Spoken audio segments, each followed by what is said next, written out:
Varoas vos skinet ur film fantasy meus gret neus kepelzo quoi.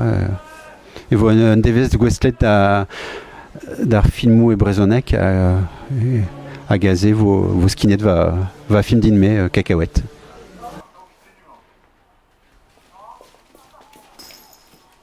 Hey Lily, ben dan kan ik.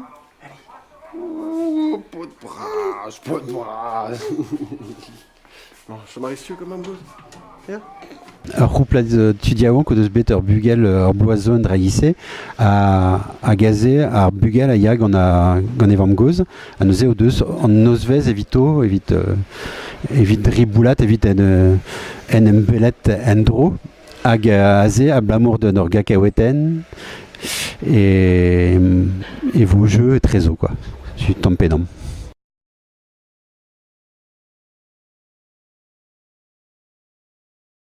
Tribloiseau, ez eus bet un dra an vet pitch dating da lavar edeo e oa un nebetud a gazo deet evit kinig o film deo.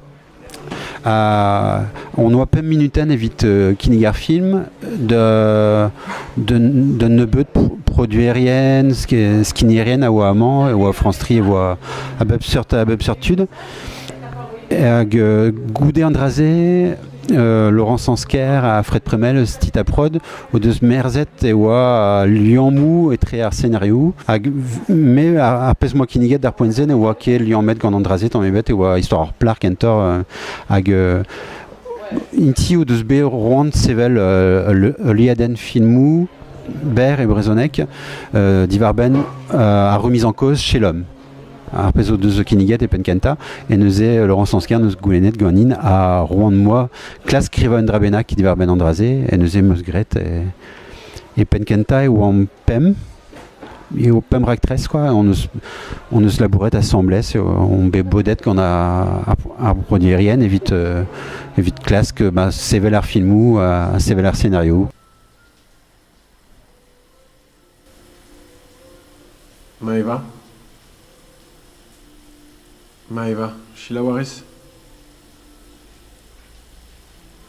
On a vond da gant a dit en drabenag am eus ket betro da lavar edit Jean Messarok.